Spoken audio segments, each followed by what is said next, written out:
চারধামের আর এক মন্দির, সাই টেম্পল। এই সিঁড়ি উঠে গেছে। জগন্নাথ মন্দির, সোমনাথ মন্দির। কি হচ্ছে?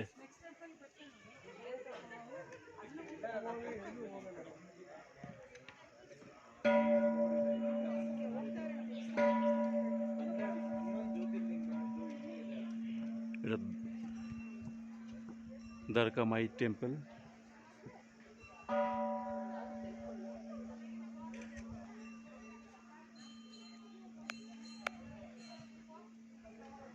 পাহাড়ের উপরে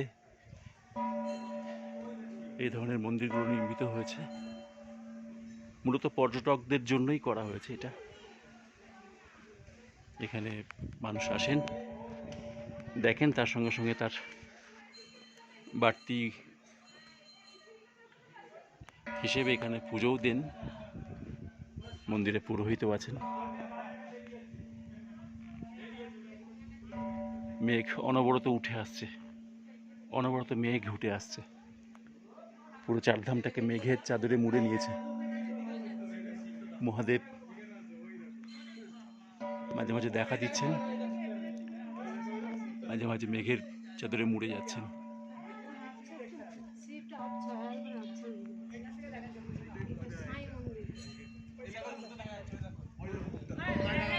প্রচুর বাঙালি পর্যটক, প্রচুর।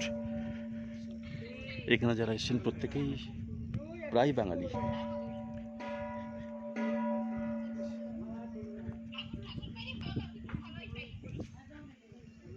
সাই টেম্পল ঘুরে আসলাম এদিকটাতে আমরা। কথায় বলে না যে বাঙালির পায়ে সর্ষে রয়েছে,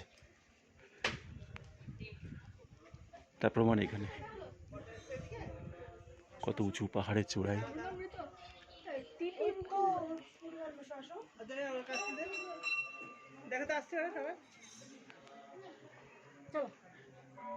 চারধামের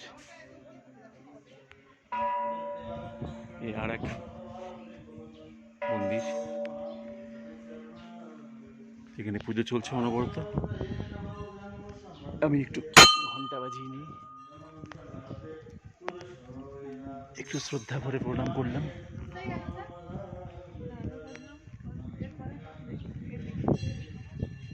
বহু প্রাচীন কারুকার্যের আদলে এই মন্দিরগুলো তৈরি করা হয়েছে, যদিও সবটাই আদলে তৈরি করা। এই মন্দিরের চূড়া থেকে নিচে অতীতের স্থাপত্য, পৌরাণিক স্থাপত্য সবটাই যতটা সম্ভব গ্রহণ করা হয়েছে। পুরোটা না পারলেও খালি চোখে, আমাদের মতন সাধারণ মানুষের চোখে কিন্তু মনে হবে যে না, আমরা সাই টেম্পেলই দেখছি, জগন্নাথ মন্দির দেখছি। এটা দ্বারকা ধাম, যেটা আমি ঘন্টা বাজালাম, প্রণাম করলাম। এখন দেখতে পাচ্ছেন যেটা, এটা দ্বারকা ধাম, দ্বারকা মন্দির। এই মেঘের এই কোলে আমার রূপকথা, আমার সঞ্চালিকা দুই মেয়ে বসে আছে। ওরা ওখান থেকে হাত দেখালো। এবারে সামনেই রয়েছে আর একটা ভারতবর্ষের স্থাপত্য, যা আমাদের দেশের সংস্কৃতি, কৃষ্টি, কালচার,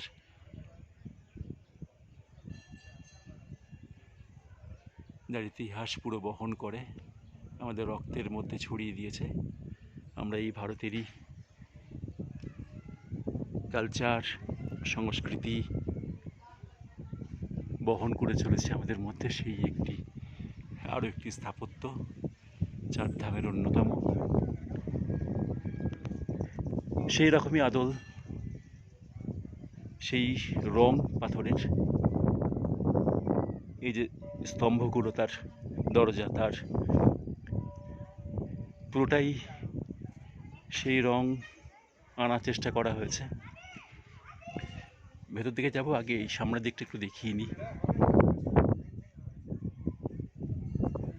মেঘ আমাদের পুরো মুড়ে নিয়েছে। এই যে পুরো মেঘ, এত সুন্দর লাগছে নিচ থেকে।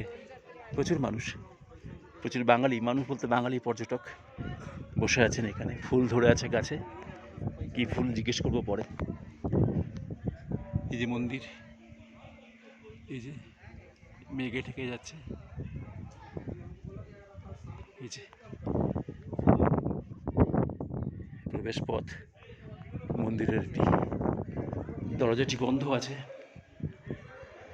এই যে ভেতরে মোটামুটি আমরা রামেশ্বরম ধাম, এটা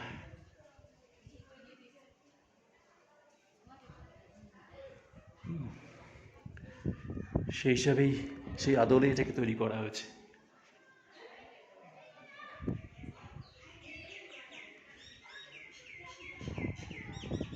বন্ধ দরজা, কেউ একটা ফুল গুজে দিয়ে গেছেন এখানে। আমি ঘন্টাটি বাজালাম ভক্তি ভরে, শ্রদ্ধা ভরে। আবার এদিকে এইভাবেই একই একই স্থাপত্য। আমাদের দেশের ইতিহাস, দেশের পরম্পরা, সংস্কৃতি, কৃষ্টি, কালচার, মূল্যবোধ, মানবিকতা, ঐতিহ্য, সব কিছু আমাদের ধর্মীয় ধ্যান ধারণার মধ্যে লুকিয়ে রয়েছে। সততা, পবিত্রতা, মানবতা, ত্যাগ, তিতিক্ষা, সব কিছুর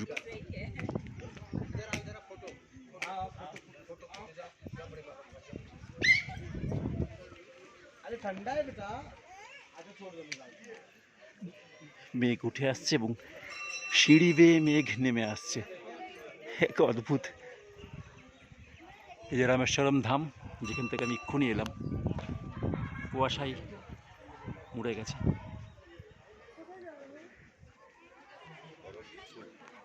এবার আমরা এইটাতে উঠবো, চলুন এটা দেখা যাক।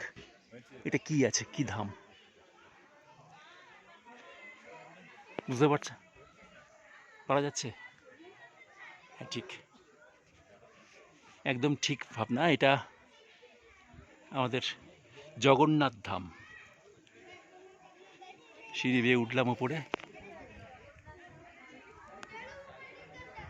জগন্নাথ ধামের এই দরজাও বন্ধ।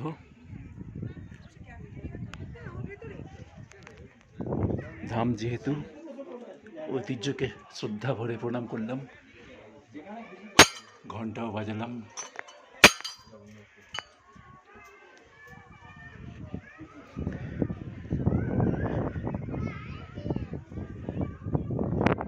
এখানে অধিকাংশই, আবার মনে হচ্ছে, আবার ওই জন্য বলছি, প্রায় সকলেই বাঙালি। এত ঘন মেঘ, আমার পরিবারকে হারিয়ে ফেললাম মনে হচ্ছে এই ভিডিও করতে করতে। এই মেঘের আড়ালে চলে গেল। চারধাম কি দেখে নিয়েছে।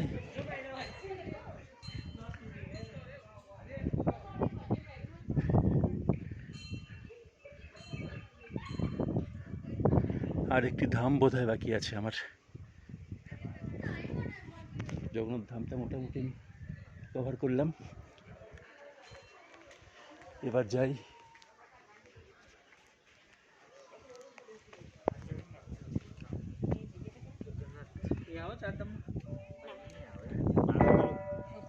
এই আর একটি স্থাপত্য, এটা বদ্রীনাথ ধাম। চারধামের এখানে শেষ ধাম যেটা, সেটা বদ্রীনাথ ধাম।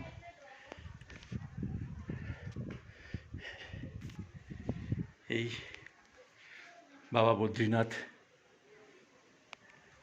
এখানে হয়তো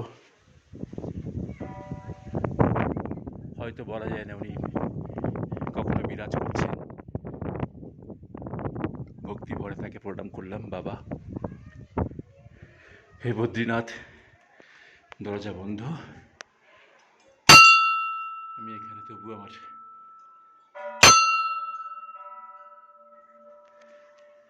শ্রদ্ধা নিবেদন করলাম, ভক্তি নিবেদন করলাম। মন্দিরের দরজা বন্ধ,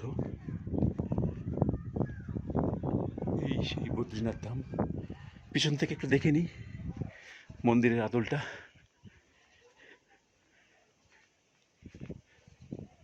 কেদারনাথ, তুঙ্গনাথ, বদ্রীনাথ, মৎমহেশ্বরম, রুদ্রনাথ, ঠিক যে ধারাতে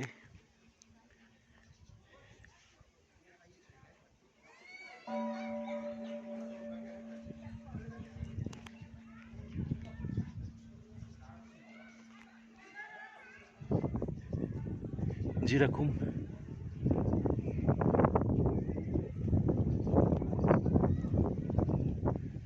স্টাইল বা তার স্থাপত্যের যে ধারা ছিল, সেই ধারাতেই এখানে বদ্রীনাথ ধামের এই রেপ্লিকা বলা যায়, সে ধামটি এখানে নির্মিত হয়েছে। ঠিক সেরকম পাথরের মতন ব্যবস্থা করা হয়েছে, যদিও দেখছি শ্বেত পাথরই রয়েছে এখানে। সেই কারুকার্য সেই বদ্রীনাথ ধামের। মোটামুটি আমি বদ্রীনাথ ধাম যেতে না পারলেও, রামেশ্বরম যেতে না পারলেও, আমার এখানে দর্শন হয়ে গেল। এটা নিয়ে দ্বিতীয়বার।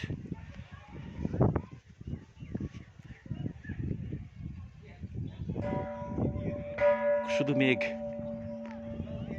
সামনে জগন্নাথ ধাম, এটা বদ্রীনাথ ধাম,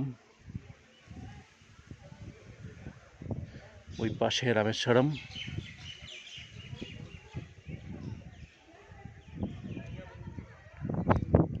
এবার আমরা নেমে যাচ্ছি।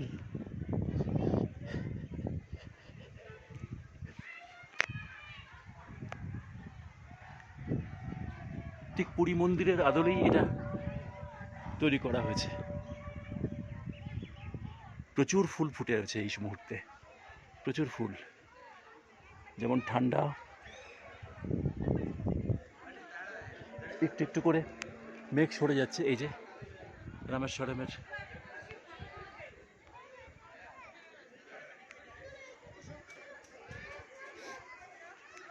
আপাতত এখানেই এখন বন্ধ করছি, পরে আবার ফিরে আসবো।